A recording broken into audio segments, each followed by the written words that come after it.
Hello everyone, welcome to our Let's Play series of Sorcery. This is Colonel RPG as usual, and I'm very happy that it's just to join me today as we cross this yard. I'm not really sure what is going to happen, but I guess we'll find out. We go to there, and hopefully good things will happen, and we get a bunch of money.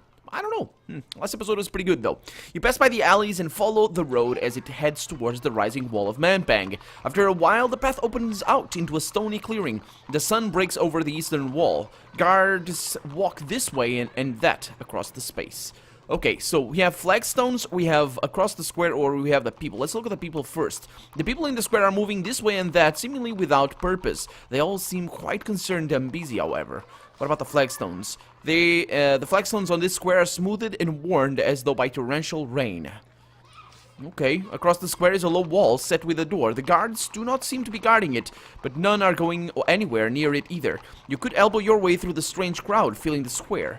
Is it protecting this place or something? I don't know. Let's find out. You cross into the middle of the small square. Guards move this way and that across the flagstones. The early morning sun rises, makes the air glow. In the corner of the square is a tent from which rich smells are rising. Okay, it's food. I'm gonna make a move because I don't need food for right now. This is not a good place to hang around. Well, thank you for warning me then. We have a food tent over there and we have by the door. Let's continue. I don't need food. I think we're good. Yeah, and besides, on our way back, we might drop by or something. I don't know. We'll see. And also because I might fall on the water. You make you make your way through the far wall, which is set a low door, into which is set a low door. You turn to see the guards in the square have noticed you, but your disguise appears to reassure them. You are not stopped. Okay, let's look at the door. You feel an incredible energy rising from behind the door, as though something was chained there. You try the door. It is merely latched against the wind, and not locked. Which way now? Well, through the door. You enter an area similar to the yard of towers and flagstones on the west side of the citadel. The air moves a little around you, still icy, but fresh. The water looks cold as ice, and has no reflections. Some of the towers rise to the heights of trees, while others have been cut down, and others are nothing but circles of rubble. Smoke rises from some, while others crackle with gentle light and energy. This place is clearly buzzing with power. You could explore deeper or escape back to the relative safety of Manpang. Well, I came this far, so I guess we need to go. This towered area on this side of the city is no better preserved than the last. A few clouds move across the sky. You reach the base of the stone tower with a curved archway at its base. The path slips around it, but you must keep moving. Okay, so we're not gonna find the sleepless ram here, which is the big problem here. We can go inside, and from there we... Oh, sorry, I was trying to rotate the camera for some reason. Or somehow, I guess. I was middle clicking. So we can go inside, but this leads us back over there, which would be an interesting path. That said, I think going over here and then backtracking, and then through there. Let's see. Yeah, I think this... Okay, we hear a slight... and actually, I have the volume a little bit too high for what I usually run. That's a little bit better right there. Sorry if that bugged out the recording a little bit. It's fine. So I am trying to figure out a way to explore this. So I could go there, but that will lead me inevitable over that way, or I could come back. If I go this way and go this way, then I go this way and that, and this probably leads me over through to there. And there's a few connections over here. This one is destroyed, though. You see that? And that one is weird. I don't really know what to say about that one. So from here, it connects over there, which is good. And this one, I don't know what it is. It looks like an igloo sort of thing. And then over through there. So this could be my way back, rather than my way in. So my way in would be this way and that. And then I backtrack. Or, you know what? I think actually going this way... Well, let's be crazy. Let's go inside. You approach the next weird tower, wondering what you will find this time. The inner doors you stand in front of are twice your height and look to be made of solid metal. The air is thick with an incredible smell. What kind of smell? How is it incredible? Sniff the air. Smoke, melting metal. It is as though a gigantic smithy lies behind this door. You place your ear to the metal and leap backwards. The door is searing hot. The wooden handle should be safe to touch, though. Okay. You grasp the handle. You notice it is almost too hot to touch. Let's open it a crack. The doors are very heavy, but you manage enough control to only open them halfway. You spy a roaring flame just inside the door. This room must be some kind of furnace. Okay, that's not good. I could... Oh, that sound. I could cast a force field here, but I can't. I can't. I basically cannot cast a force field here because I'm not given that chance. So turning back might be a good thing. That said, I'm gonna be crazy. You slip carefully into the room, which is filled with roaring flames. You can't see the source of the blaze, but it surely is a miracle it has not spread to the other buildings of the fortress. The flames seem to show no sign of dying down either. You are already sweating from the heat while the flames leak through the whole room. You might be able to pick a path through them. You stand at the room's threshold. We can cast a spell or we can pray for aid, and I think praying for aid here is gonna be a good thing. Let's go with that. You close your eyes and raise a prayer to your graceful god. Opening your eyes, you see the flames shimmer for a moment, revealing a bare room, an illusion. The flames are not real. However, you know that some illusions can still injure those who believe in them. So you must act with confidence. Look around first. You look around the chamber. The walls are metal, presumably to protect the rest of the fortress, but they have the effect of making this space into an oven. There may be an exit on the far side, but through the wall of fire, it is impossible to say. The flames flicker and burn like just inches away. Okay, let's run through the flames. You fling yourself into the room, sprinting through the fire as you were told. Flames lick your clothes. Oh, actually, we weren't told that. That was just Korga. Let's keep going. You keep going, you are halfway across. There is no heat or burn. The flames are cool to your skin. Your information about this room was correct. You reach the end of the room unharmed. By the door, you see a Grimalkin. Okay, I would like to know how to counter an illusion. Let's investigate the thing. You examine the Grimalkin. It is much like the one in the Chamber of Night. Oh yeah, the bracelet made of ivory or bone. A bracelet made of ivory or bone hangs on one of the arms. And I'm gonna take the bracelet. I think I have it already, but you lift the bracelet of bone from the arm. Immediately, the fire in the room disappears. Without the bracelet, it seems the Grimalkin cannot sustain the illusion. You'll leave the room behind. Okay, that was pretty good. So we're gonna go over there and then go over here.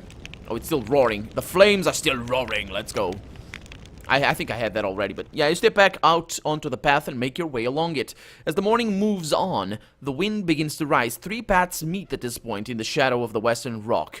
The wind picks up a little spray from the water and splashes it into your face. It stings where it touches you. Okay, why? You lean out over the path and look down into the water. It's black, reflectionless, as though infinitely deep. I am not going to drop stones or money. The air seems to fizz and crackle with secret energy. Which way now? Well, let's go this way and then we'll come back. Or we'll backtrack.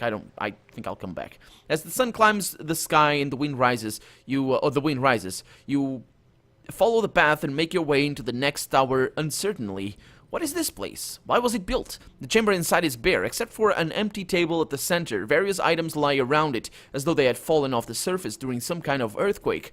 Doors face each other on opposing walls of the tower. Okay, I'm gonna try and cast a fire if I can. But I might not be able to. And I can. Look at that. I got the fall. Oh, man. That's not what I want.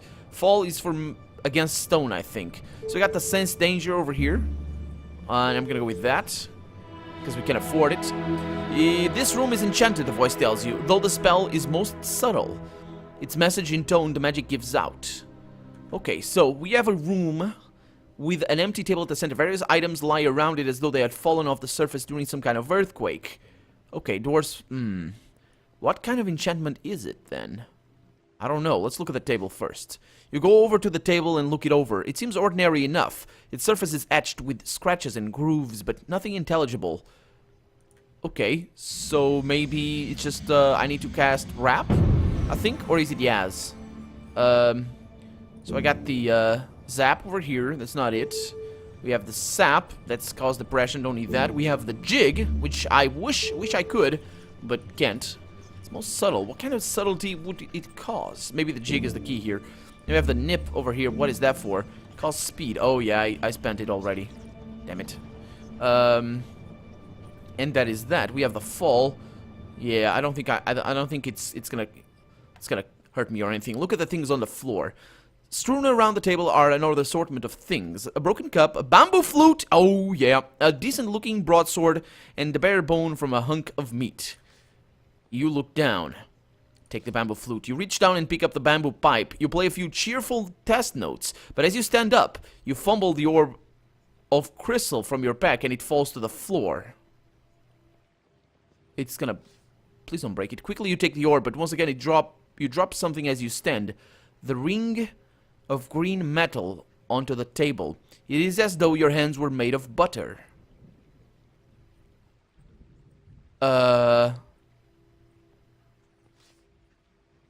Somewhat annoyed, you lift up the green metal. But as you stand up, you fumble the brass pendulum and drop it onto the table. You cannot seem to hold on to anything for more than a moment. Okay. Brass pendulum.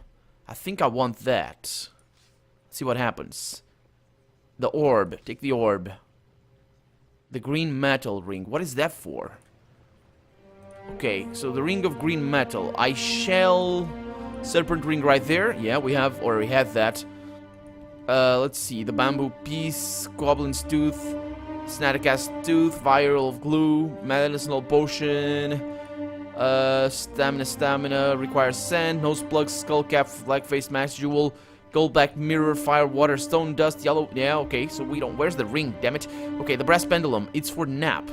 Only if again. Okay, I don't think I want to grab the brass pendulum. Then I don't think it's gonna work. So take the item from the table and the brass pendulum. Okay, well, thank you very much. Take nothing more. You change your mind about taking anything further. Suddenly there is an irritable magic on this room. But I'm gonna cast the thing on the flute then. I think... I said this was the key. I really need the flute. Jig. Damn it. There it is. Thought you... Oh, I don't have the... No, I pressed the wrong key. Jig! Jigger! Yeah. Chugga, chugga, chugga, chugga. Reaching up to the stars, you create the magic, pulling out your bamboo flute and starting to play. The sound echoes around the space, but nothing else seems to happen. Has there been an outcome to your spell? You cannot tell, but you did not seem to feel compelled to dance. Okay. I'm gonna take something. You look across the items. Let's take the bone.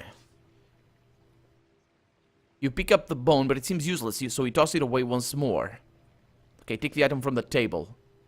Next, you lift up the brass pendulum. You stand up, nothing else happens. It seems the magic in this room has abated. But, a counterspell then? So the spell of clumsiness opposes the enchantment of dancing. There it is, and we are going to take the broadsword as well. Next, you go for the broadsword. Giving it a swing, it feels well weighted and sharp. There is nothing more on the floor of the room but junk. Okay, well, I think that was a good outcome there. Very, very nice. Let's go back over through here. And now we have the jig, and I've heard good things, I've read good things about this on the internet, that the jig apparently is a way to complete some quests in an interesting manner, but of course we're gonna need items, and basically the only item that I'm really concerned about is the holy water that we don't really have. You know what this reminds me of? A colony of bees, a honeycomb. That, I hate bees, I don't like bees. No, they sting. It's bad. Wasps is worse, but the sun bakes the flagstone. You enter the next tower. This tower is gloomy. You begin to feel a great weight upon your shoulder as you step inside. The interior hardly seems worth describing this place. Okay, so this is, I got a spell here as well. And this is for cause depression. So I don't really want that to happen. But I might be able to counter it if I know how it can be countered. Oh, I was already at the end. So that's the sap one. Got the yap. Need to look for the sap. Sap, right there. It's not countered, but I don't really have anything here that counters sap, do I? I mean, if I get given a choice to cast a counter spell, maybe I'm gonna be able to tell. Like Jig could counter that. It's the clumsiness, though. But anyway, let's look around first. You look around with a sense of hopelessness. In the middle of the space is a skeleton who seems to feel equally heavy and sad. Okay, now I need to counter. You open your arms to cast a spell, but then they droop to your sides. What, after all, is the purpose? Spells never do what they're supposed to do. They're always ruined by some minor triviality, some detail of the rules of casting. You sigh, your whole journey has been a waste. You can't help but remember Jan, the poor Minimite who you got killed out in the Shamutanti Hills. Okay, let's leave. Oh, no.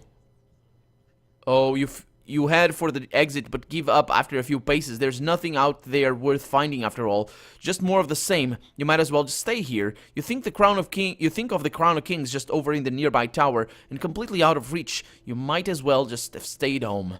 You move an inch towards the door. It is only an inch, hardly worth it. But it is an inch more than the skeleton has managed. The slack-jaw idiot. And now they call you the Annuland. You look listlessly over to the skeleton. Maybe whoever it was died of boredom or hunger. You can't fault them for it, really. What would be the point in doing anything else? And most likely you're going to die here again. You crawl another inch closer to the door. There is no denying it. You are closer than you were. You stick out your tongue and cross your arms. You inch another half step across the floor. Your body feels heavy as stone, and your heart is barely beating. Is that as though your limbs are refusing to comply? You begin to whip uncontrollably. You sit down to wait. Someone had better come and help you. Another inch, and you are moving out of the eye of whatever spell holds this tower. You find yourself moving a little more now. You refuse to move. The king can get his own crown back. One more inch and then you are up on your feet, running, racing out of this hellish tower of nothing and gasping for breath. Oh, crap! Okay, we can go to the glowing tower. I think that is gonna be the plan, because that way I can then come across this way. Let's see. So I go that... The mouse just... Yeah, gave up a little bit. Yeah, we haven't been to the other tower. You make your way across a stone walkway, arching high into the air above the swirling waters that pool below, until you reach the next curious tower. The sun has reached its highest point now. This tower has no door, just an open arch leading into shadow. Let's look inside. Peering through the arch, you make out some kind of yellowish light coming from within.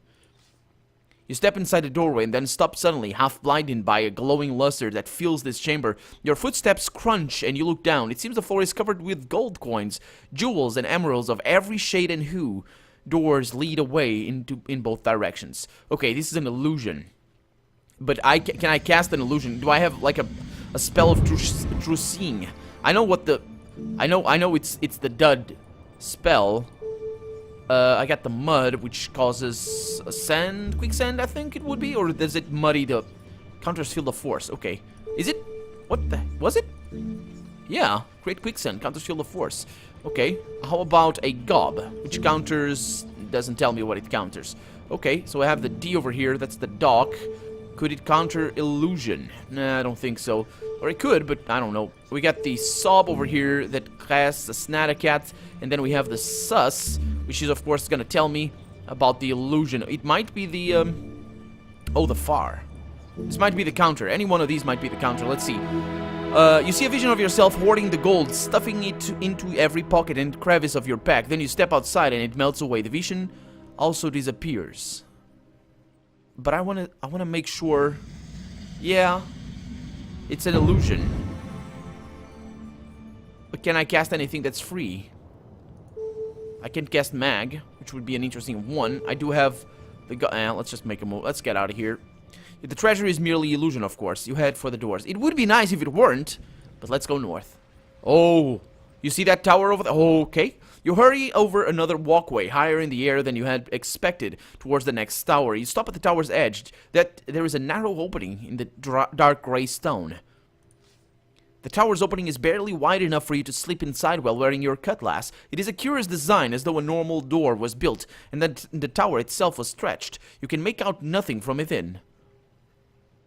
Is barely wide enough for you to slip inside. Okay, it's enough, though. You squeeze through the narrow opening. The passage beyond does not widen, but a warm breeze trickles your face as you approach a heavy inner door. You pause to listen, only to make out a quiet groaning coming from through the door. You move through the door into a narrow, tall room. Oh, that's creepy. I hate this. The chamber is... I hate tall rooms. It's just... I don't know. It creeps me out. The chamber is wider than the doorway suggested, and it is cluttered. Numerous skeletal bodies lie here, scattered around the base of an altar on a raised dais. Overhead, something dark and shadowy looms indistinct. Okay, let's look up. You turn your gaze upwards. Hung from the ceiling is the half-rotted head of a great whale. The head is suspended by cruel hooks, roughly shoved through its flesh. The wounds have turned purple and putrid from time. Let's look closer. The whale head is ancient, but so large it has taken this long to decay. Its mouth hangs open, but maggot holes peek through the great jaws.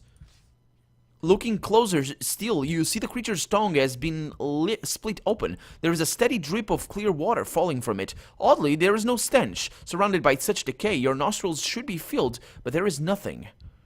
This is holy water, then. No. The reason why I said it's holy water is because of the skeletons.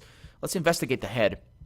As you step towards the center of the room, another drip of water falls from the dead whale's mouth, splashing into a puddle on the altar. Some of it spatters from the impact, landing on a nearby skeleton. Yeah, it's holy water. A moment later, the jawbones open, emitting a quiet groan. The skeleton, with only patches of skin left on his face, begins a struggle to try to stand. You reach out to help him up. The jawbones flap, but the skeleton begins to talk. "What happened?" he whispers. It is unclear where the breath comes from. "Why am I here?" Who are you?" "I am..." The skeleton's thin voice shivers away to silence. He looks up at the whale's head and at the savage cut along its neck. Aelmon? Is that truly you?" Another drip falls from above, striking a corpse on the other side of the altar. Its one remaining eye rolls wildly in a response, but she lacks a jaw and cannot cry out. Let's walk to the altar. You step towards the altar, but the animated skeletons move quickly to block your way, loosely gripping a rusty sword. "You cannot touch the holy place," he whispers. "It is the holy ones. It's for the holy ones alone." Let's talk to the skeleton. "I wish to talk to you," say to the skeleton. The skeleton looks this way and that, and as though hunting for you. "Who is there?" he asks, his voice raspy. "Who are you?" "I am a sorcerer," he replies. "Sorcerers? No, I have dealt with your kind before, and you are treacherous and cruel." The skeleton shakes so hard his bones rattle in their sockets. A bony hand lifts to the brow of the skull and clutches, as though it's in desperate thought. "You have died," you tell the creature gently. "That's why you cannot remember." "Don't be foolish, I'm as alive as you are." I'm not as alive as you might think," you reply, still remembering the feeling of death's icy claws. "You are a fool," his rage falters, "although I remember pain." "Magic has resurrected you." He grips his blade. "Sorcery, you have tricked me. This is an illusion." The skeleton begins to ask you a question, but then staggers back as though struck. He falls to the ground dead. Let's check him. You lean down to check him where he has fallen. After a few seconds, another drop of water splashes against him, and he spits out with a howl. "Where am I?" he says. Once more, the skeleton waves his sword in front of the altar as though he does not remember you. Behind him, a jawless one is staring upwards at the whale head and shaking. Okay, let's shove him aside. You shove the skeleton hard in the sternum, but he braces his bones and pushes you squarely back. He is determined, it seems, and almost impossibly strong despite his shreds of muscle. A headless skeleton missing one leg drags itself near the altar, dried skin scraping off as it goes. What kind of spell counters res? Let's see what happens. Let's see what kind of spells we have. We have, of course, the rock, which would cause turn to stone. The counters fall. That's not really what I want. I'm not really sure why I would want that. And we got the god, which is the illusion of worship. Oh, that could work. Let's go with that.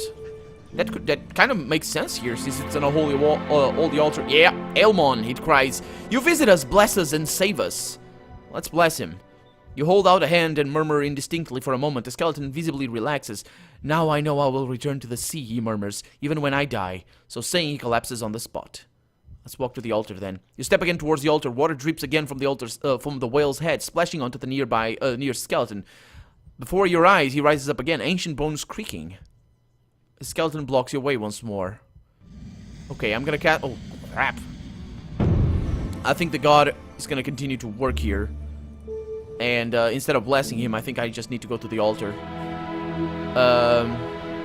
"Let me pass," you intone. The skeleton scrambles immediately out of the way, eager to let you through. You stride forwards, hoping your illusion will last. "Yeah, let's go to the altar, finally. Because I need the holy water." You stand before the altar. Look at the altar. The altar is a simple stone block with a few simple carvings.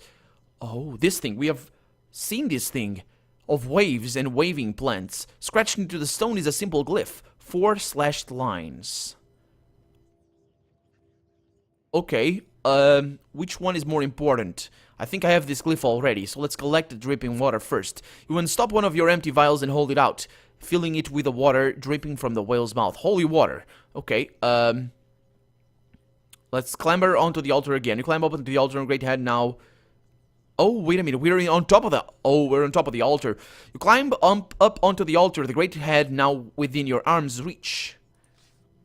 Now you're at close. You can see the whale's head is quite putrid, the wound on its neck ragged and savage. Strips of skin hang off the stump, frozen at the start of decomposition. Its great mouth hangs open, which you could easily fit inside. The iron hooks holding it aloft were roughly shoved in.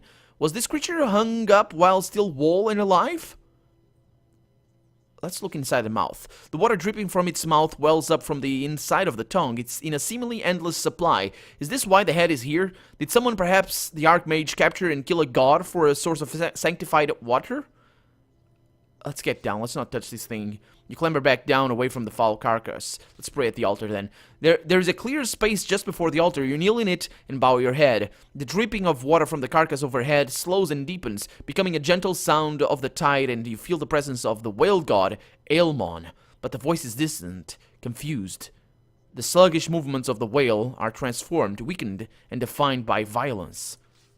You stand from the altar once more. Okay, without further supplication, let's back away. You back away from the altar as the skeletons die once more. They resurrect once more. Moments later, and one, mind again blank, comes to stand between you and the altar. You circle the walls of the room, looking for a door and a way out of this place. From behind, you hear the clatter of a skeleton collapses once again. Oh man. Oh man. Anyway, that's all the time we have for today, so I'm Colonel RPG, and this has been Sorcery. I really hope you've enjoyed it, and if you did, go ahead and leave a comment, like the video, but above all, thank you so much for watching, and I hope I'll see you next episode. Bye-bye.